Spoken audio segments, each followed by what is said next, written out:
Are we ready to do this, Mayor Karen? I hope so. Today's the day. We've been waiting for this day. We have been waiting. It's been like a couple weeks since we got to record. Yes. Our schedules did not align, but here we are today. Here we are. They aligned today. They did, right between both of our birthdays, I must say. I love that you noted that. That's right. It was just your birthday. And it's my birthday almost is yours. In a couple days, I think.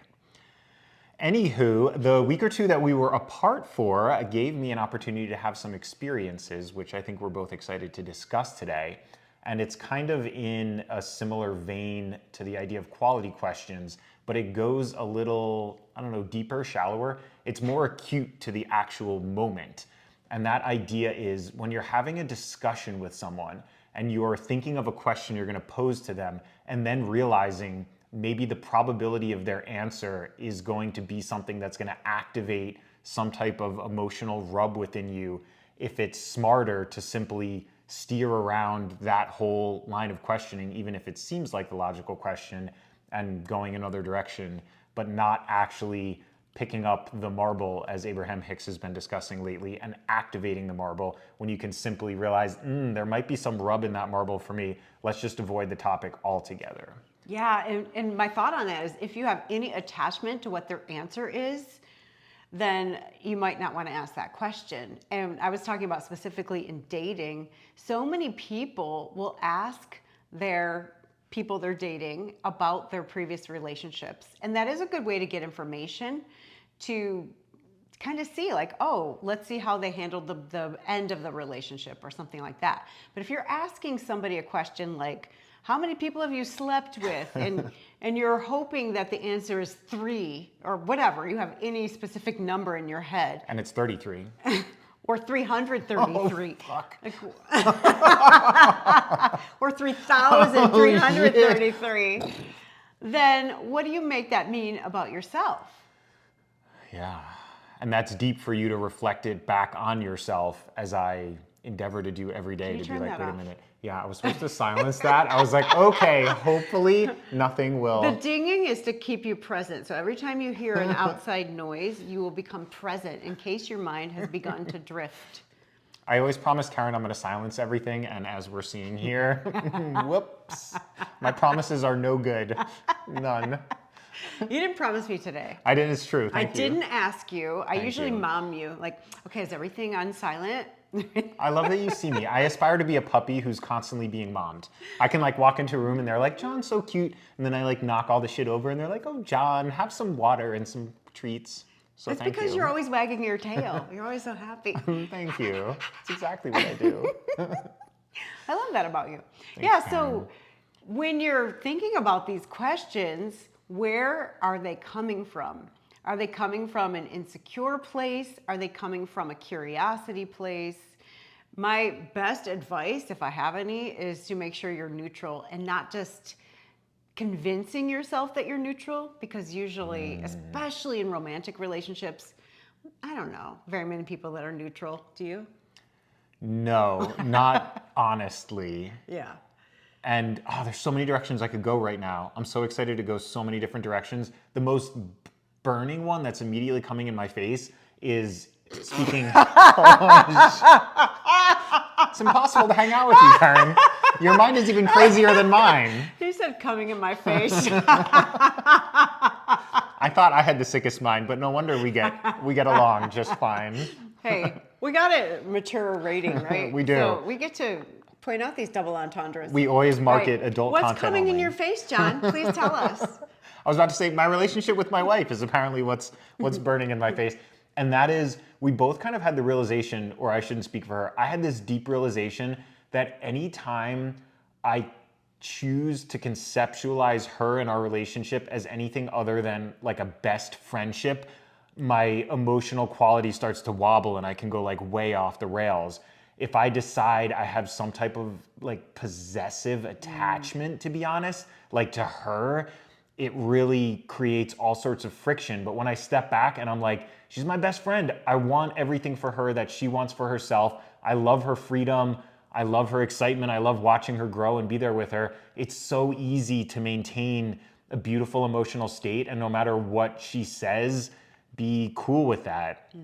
It's like when I pick up definitions that I was shown when I was younger, and not to like dime out religion, but I guess through the religion I was raised in, for some reason it's all on me. I perceived that they were selling the idea of marriage and relationship as like possession and jealousy and restriction, limitation, elements of control, and I bought into that, and it never feels good when I play in those types of ideas. So I do find the more I play with a best friendship perspective, the easier it is to hear anything that she wants to express and be like, yeah, that's awesome, roll with it. Wow. And just the way you approach it is so different. Like we give our best friends so much more latitude, and we have, I would say, fewer expectations for sure Yes. on what that they're supposed to give us or whatever, in quotes. That was my air quotes if you're listening on audio. Don't you agree? Yes, 100%. Yeah, and expectations, man, they're premeditated resentments. That's interesting. Yeah, expectations are maybe like little landmines. They're kind of dangerous to play with.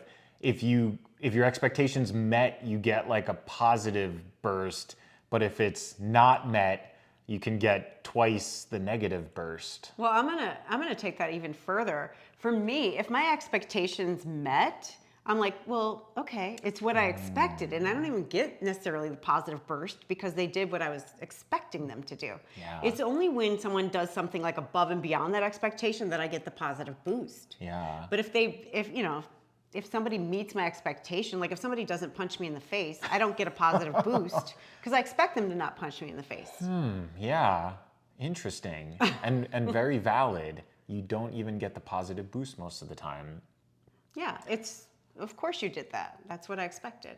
Actually, shit, you're really right. Like with going back to that, how many previous sexual partners, and actually I want to delve into that more in the next question. But like if they say like 3 and that's to your satisfaction, although I've noticed many people have different satisfaction numbers, Yeah. you would just kind of be like, oh, okay. But then if they said 300, you might be like, whoa, Whoa, I'm not special. yeah. Or whatever we make it mean. Yes. Or, yes, he's got experience. I mean, who knows? Right. It could be anything. It could be anything.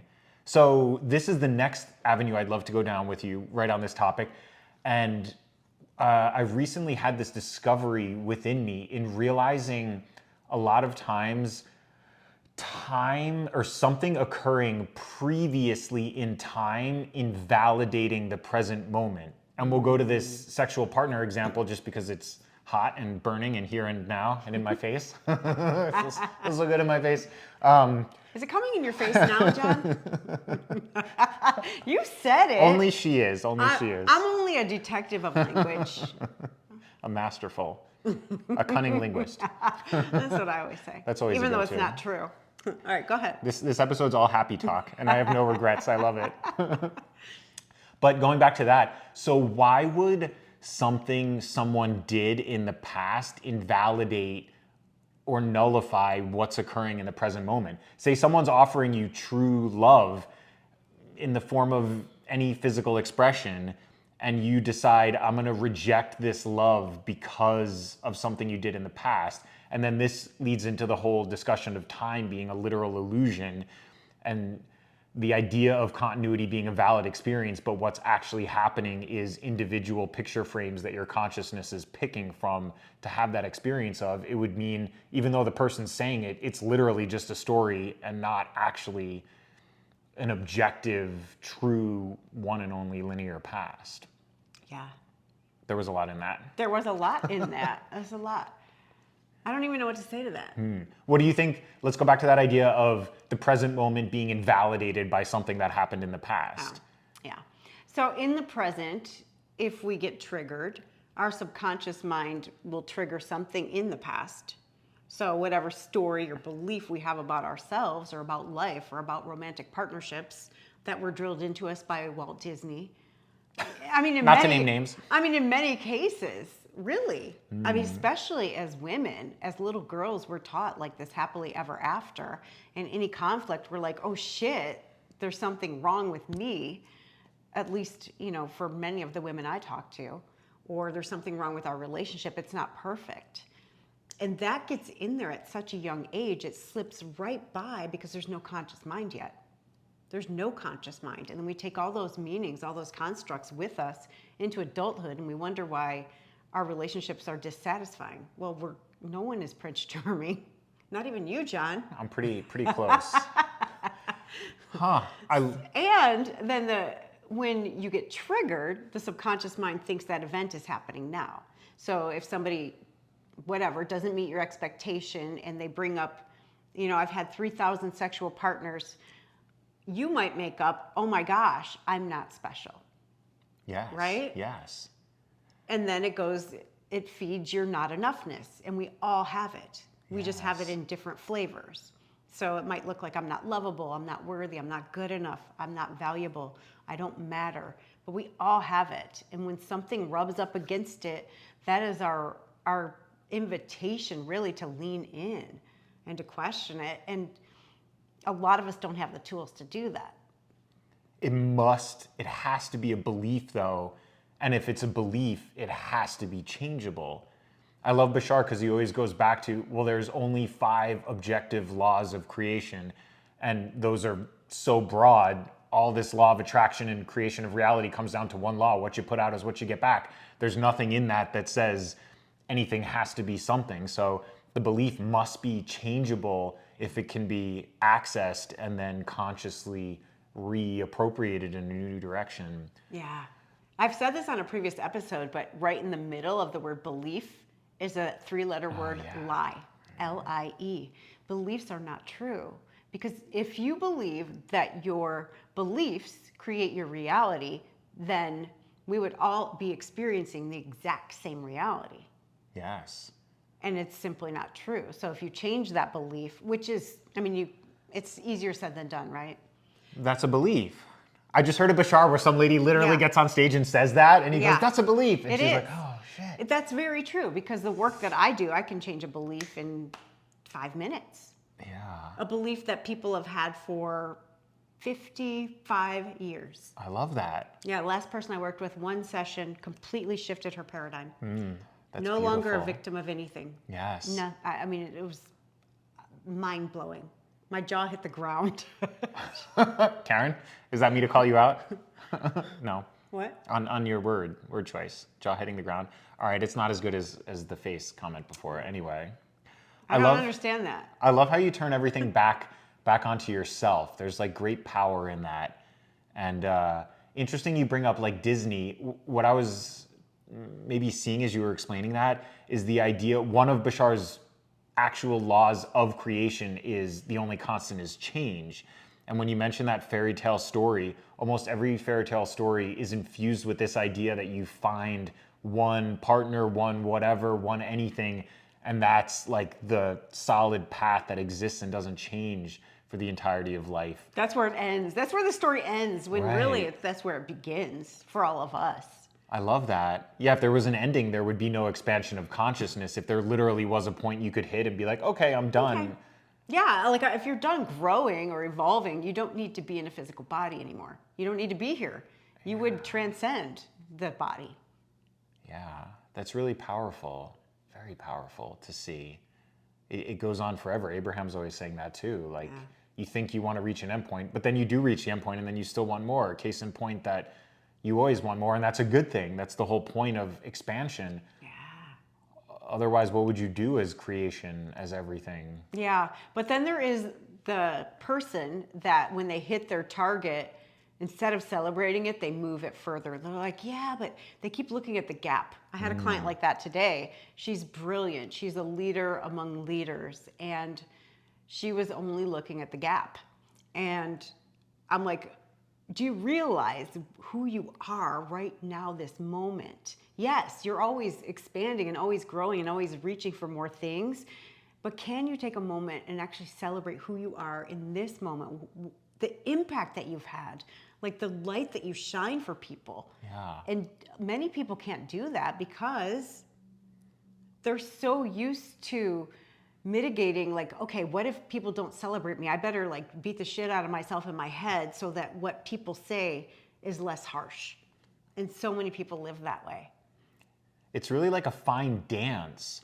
The dance of satisfied and eager for more. Yeah. Hell yes, celebrate every victory. And then hell yes, say, I'm eager for more in the satisfaction. I achieved what I was Yeah. excited to achieve. I'm amazing. Now I can achieve the next greater thing, Right. right? And use it as like a springboard rather than, I don't know what Rather you than call a it, a not pit. enoughness. Yeah, not Like, enoughness. oh, I'm still behind this person. And, we've talked about comparison before, but it's a big tactic of the ego to keep you seeking and not finding.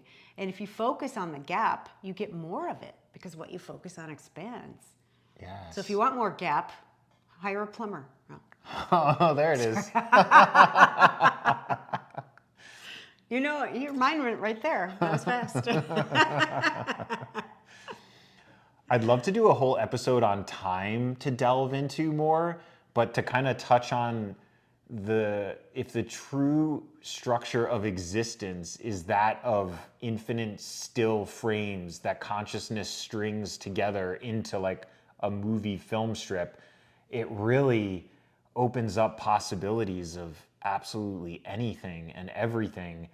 You can pick and hop as far and as big as you wanted to in any moment. Bashar talks about the idea when people ask about how they travel from star to star. He says, we don't travel from star to star. We're simply here and then we're there. Yeah. There's no touching the points in between. And then you realize if that's truly possible, then I'm like in this condo 1 second and then I'm in a condo in a completely different country in a completely different place the next second. Nothing in creation says that that's not possible. There are people doing it. I don't remember the name of the book that talks about it, the people that are doing it, but I can find it. Yeah. Yeah. I'd be curious. It's very interesting. There are, I don't remember how many, but a few that Yeah. are doing it. They could, what do they call it? Translocate or something? Oh, yeah. I may have heard that term. Yes. I think that's what it's called. I could be wrong. Yeah. I see it circling, the concept circling back around to our original discussion, though. If everything's a probability and everything exists as a still frame in every potential, if you're asking someone the question, how many people have you had sex with before? The actual structure of existence would say, well, every possible thing you could think of, they could answer. And there's a version of them where they do answer that. And there's probably even more versions that you can't even think of where they give you some answer. So in theory, if I'm creating my own reality, I could call forth with my state of being or my focus whatever response I most preferred. I don't get that. That doesn't make any sense to me. I could see if you have that preference ahead of time, you could attract a person who meets that. Yeah. But I don't know. Do you have another thought on it? Neville, Like once you've already met someone, I mean, unless you went back in time and then did all the things. this is cool. This is cooking. So I already did all the things. Oh, I was cooking so much I missed that line. It was a very good one. So you only know the person insofar as your memory, and your memory of 2 seconds ago is no different than your memory of 2 years ago. So there should, again, hypothetically, be no reason why the person's personality couldn't completely change 1 second later.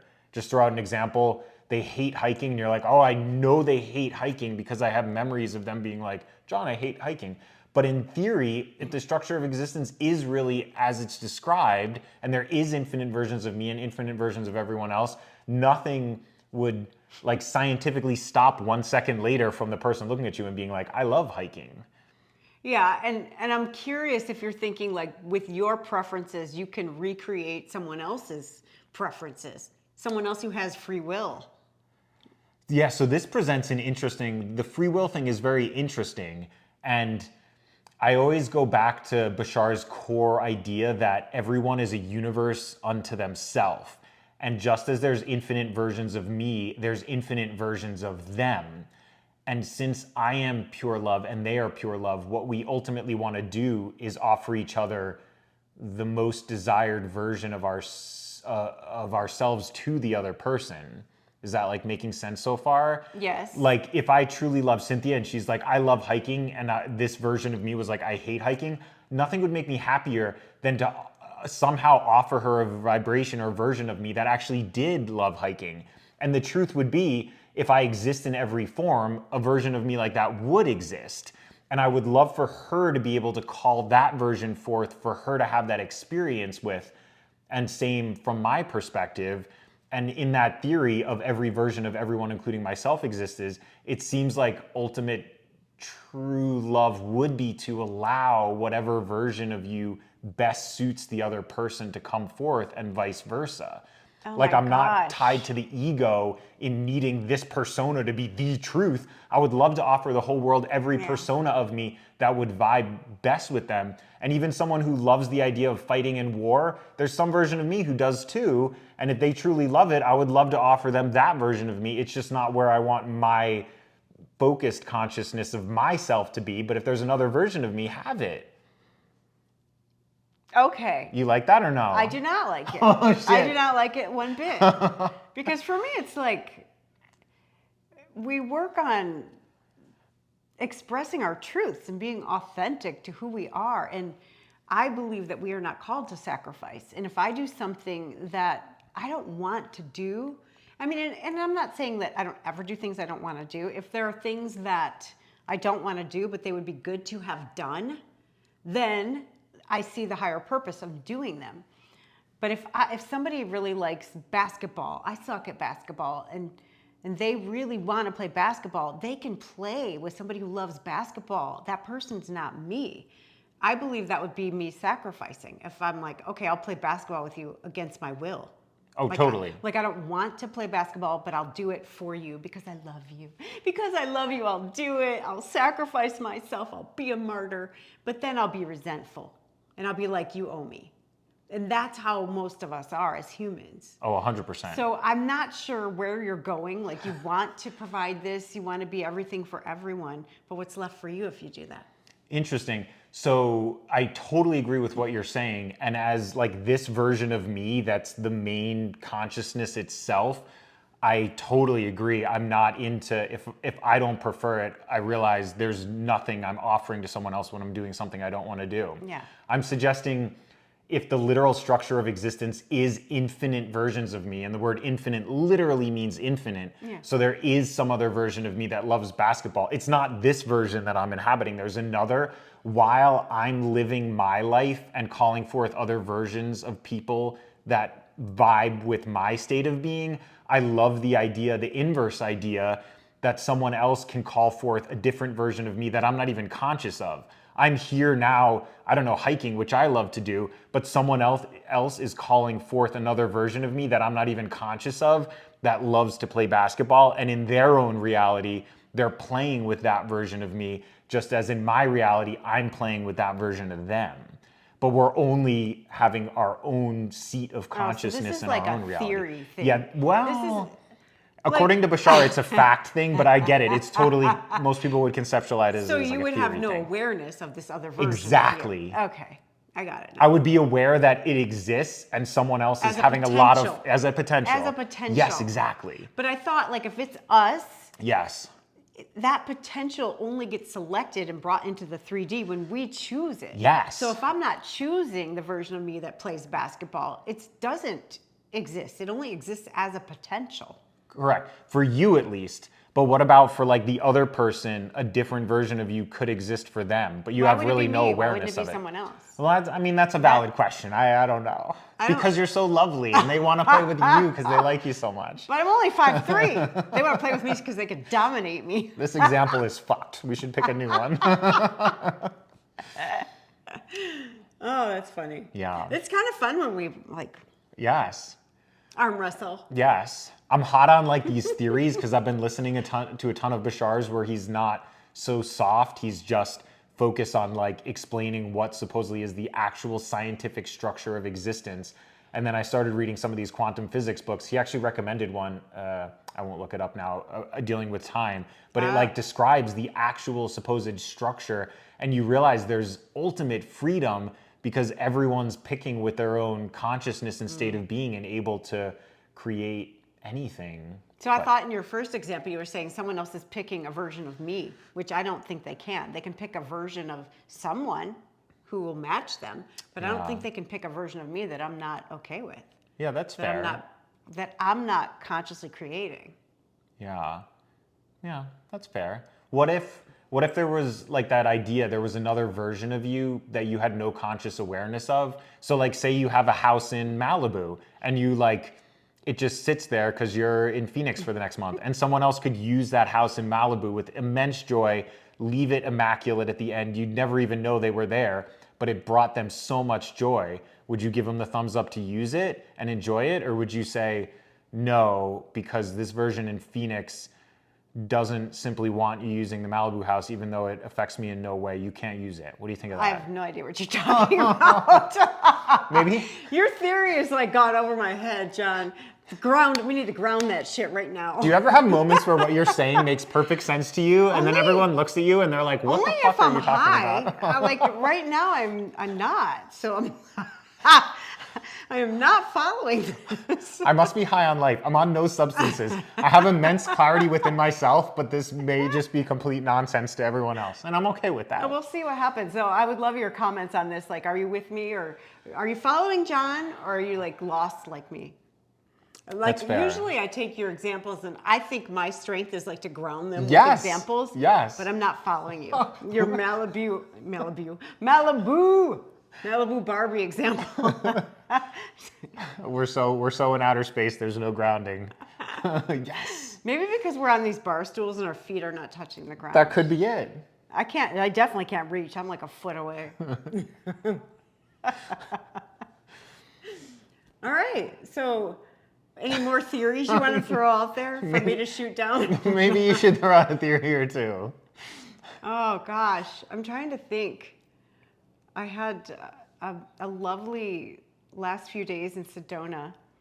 How about the Walk for the World with Dr. Joe? How phenomenal was that? Yeah, that was cool. Yes. It was really cool. So somebody in my healing group posted a graphic of the Schumann resonance. Did you see it? No, but tell me During about the it. Walk for the World, it's like off the charts because at the exact same time, all around the world, people were walking, doing the exact same meditation with the exact same intention, which was for peace, right? And for everybody to be empowered.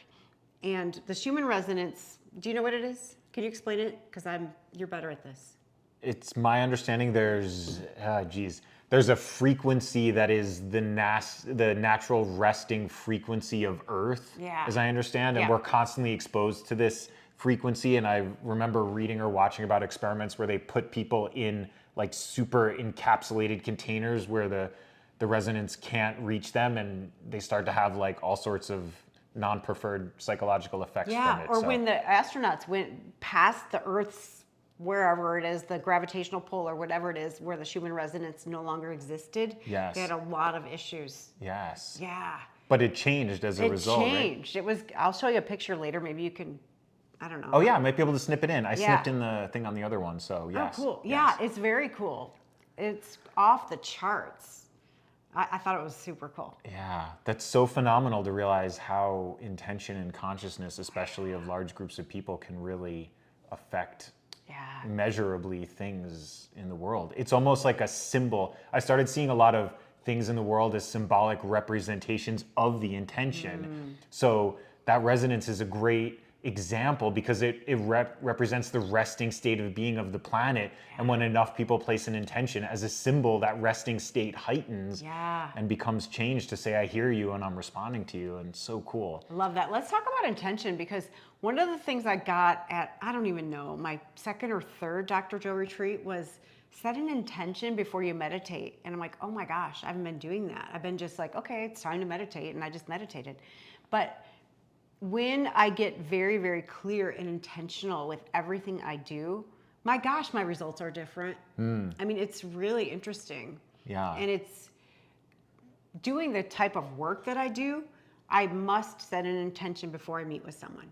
Like that is like the practice. Like I set an intention for that person and it's my job to cause it. Yeah. But if I didn't set an intention, I'd be like, oh, what do you want to do today? What should we work? You know, and it could go anywhere. And yes, they still get to choose within that. And then we get more specific on the intention. So what's your experience with intention setting? I love that you're throwing out the idea of intention setting, not throwing out, but throwing it out on the table. I've been playing around with it a lot, and the same thing happened with meditations where I realized, I'm not really setting the intention. And then for the last few weeks, I've kind of had this strange intention, or it's not that strange. Abraham recommends it. And that intention is, in meditation at least, simply to slow or cease thoughts and find a state of complete stillness. It's almost like a paradox. My intention is to simply like be devoid of intentions, or Right. I don't even know if that makes sense, to be like in complete stillness where nothing is generating. Yeah. Yeah. No, that makes complete sense. Yeah. Like open up to receive anything as a result of ceasing all intentions and then seeing what may come from that. Yeah. So scientifically, I think about things in a scientific way. When you set an intention, you're giving your subconscious mind a target. And most people live life on default. Where you go out, like I'm going to go to work, and you don't set the intention to get there safely. So you might get into an accident, right? Or you might not set an intention on how you want the day to go. How do you want your interactions to go with your coworkers, with your boss, with your subordinates? What kind of results do you want to create? And how do you want to feel, right? Yes. How do you want other people to feel when they're in your presence? Yeah. The feeling's a powerful intention. Yeah. And on the last Abraham cruise, that was the focus. Someone was asking, should I focus more on the thought or should I focus more on the feeling? And I loved her response, you can frequently feel beyond what you can think. Mm-hmm. You can find the feeling of ease, like driving through traffic and hitting all green lights, or the feeling of joy of having a greater interaction while you're at work. Sometimes if you were like, I always have friction with this person, let me think of like scenarios where there wouldn't be friction. You almost like can't come up with a specific thought sequence of how things might go, but you're like, I can picture that person and I can feel ease and put those two together and then let whatever reality is sort it out and make it happen that way. So it's a beautiful idea. Yeah, it's really interesting. And people you have conflict with, or people that have resting bitch face, this is a really good thing to do. Here's a tip. So whatever you like most, babies, kittens, or puppies, you put a picture of that, whatever it is, a baby, a kitten, or a puppy, right in front of their face. So between your face and their face. So you're looking at this beautiful, fluffy puppy or kitten or baby as you look past that baby or whatever puppy to them. So it softens you, and it really softens your heart, because you're not going to be like glaring at a puppy or a baby, I hope. I mean, maybe. Low probability. But it's just like a little tip. Yes. And, I used to coach people on video to show up authentically and speak from the heart. And one of the questions I would ask is, what do you want people to feel when they hear you talk? Yeah, that's beautiful. And then not only does it connect them to their heart, but it also takes the focus off of them, so they're not self-conscious anymore. They're other conscious. They're conscious about, how can I serve? What do my people need to hear from me? That's really cool. I never really realized that, but I see that so clearly now. Yeah. If you're focused on the emotion of your intention in the experience, you're not racing thoughts like, I wonder if... Are people judging me? What do I look like? Do I look stupid? Do I sound stupid? Is Karen going to correct me on camera? Tell me I'm making no fucking sense. Makes no fucking sense. Yes. Yeah. I love you that much that I I will love just that. tell you the truth. I love that, yes. And that's absolutely. my truth. Yes. Like, it made sense to you. That's your truth. Yes. One other thought was coming up from the Walk from the World meditation. I love that audio track so much, and you can download it from the Dr. Joe website, or at least for Walk for the World, Dr. Joe, if you Google it. Yeah. There's a website, I think, where it's always available. I've done it a few times, not on Walk for the World days, just because it's so phenomenal. One of the phrases he uses in there is he's going through a bunch of stuff. He's like, change yourself, change the world. And he goes at one point through a list of like, 10 different things. And he's like, no judgment, no fear. And then he goes, no shame, no guilt. For some reason, those two really stuck out. Yeah. And recognizing the emotion I'm embracing and projecting outward is the reflection I'm going to get back. So just like if I'm seeking to have a joyful interaction with someone else who has resting bitch face, or I constantly have friction with, instead you project joy or something like that, I feel like shame and guilt, just like worthiness we were talking about earlier, are emotions that people commonly accept, believe, and surrender to.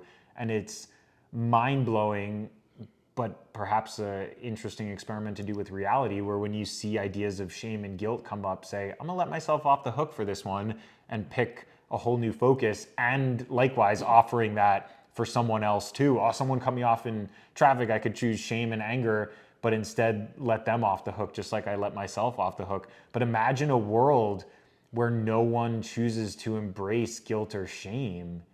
It would be, even if someone makes a mistake, everyone else would be so, if you forgive yourself and let yourself off the hook, you're going to do the same for others. So even if you made a mistake, which objectively happens, everyone would be happy to let everyone else off the hook for it. I don't believe in mistakes. There's another thing, because I just don't think you can do it wrong. Every single thing you do will be used for you. So when I look at things like where I think, oh, this is not, I think I fucked this up. And then I'll be like, okay, what could this be? What else could come out of this? Because I know it's not possible for me to make a mistake. It's not possible for you to make a mistake, John. That is powerful. So it's really interesting, like, how is this for me? And how, not necessarily even me, how is this for somebody else? Because there's a plan, like we're all actors in each other's plays. So what is this for? And it could be for anybody. And I was thinking when you were talking about the no guilt, no shame, no whatever, and the judgment stuff, I was at the pharmacy yesterday and it was almost closing time, and there's a guy there and he's never happy. He's like always like just got this pissed off look, and he's like, and he was talking to somebody else while he's serving me, and he said something, and I'm like, you know me, I'm like, you said duty. And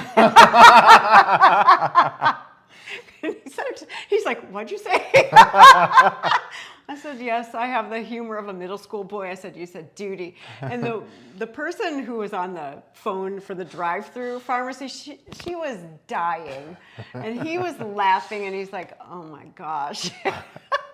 But it's just that thing, it's like not taking it personally. Yeah. And just living into your own authentic truth. And my authentic truth is I bring joy. I am a bringer of joy. And I was with 40, 50 people this weekend in Sedona, and that's what everybody said to me. They're like, you are just like joy. Everywhere you go, there's like this buzz and this energy around you that's so much fun. And I'm like, people talk about having fun. I'm like, yes, I always have fun because I am fun. That's who I be. Yes. That is me at my core. Yes. Well, you know that, right? Yes. Not that there's not other parts of me, but fun is one of my top values. Yes. So I bring it because I am it, and it's easy. So whatever your top values are, maybe it's peace or harmony, can you bring that to the person who's showing up in a different vibration, who's showing up maybe upset or pissed off or sad? Can you bring that? I love that example. You offered your truth. It was met with questioning. And then instead of maybe embracing shame or guilt to be like, whoops, I shouldn't have said that, it's not received well. Instead, you playfully lean into it. And I've been playing with reality in just that way lately and seeing, whoa, I used to pull back and be like, whoops, sorry, I think I offended someone. And the situation frequently would play out to reflect that idea. But now when I throw something out and then the voice is like, shit, you shouldn't have said that. I'm like, nope, I definitely should have said that. And I'm going to lean into it in a playful way, not like yeah, I said that kind of way, but like in a playful and be like, yep, you heard me. And it's played out in the most unexpected ways. And I feel like, not to bring it full circle to this version thing, but it called forth a different version of that person. That guy may be an angry dick, and that's like his chosen truth, and he's continuing on as an angry dick, but because I chose to be someone different, it called forth another valid version of him where he decided to be happy and get into it. So even if he's not really conscious of the happy version of him, maybe he is, he could have chosen however, but yeah, that's a really cool example. I'm letting go now. And now I let go. Yeah. Yeah. Are we good? I'm feeling pretty good. That was a fun way to end with one of Yes. my anecdotes. Yes. It was perfect. Right. How do we What's our outro pose? on this? We lean in. Ooh, yeah. Two Yeah. guns. Boom. Thank you, everybody, for watching and listening. We'll see you next time on Right Fucking Now.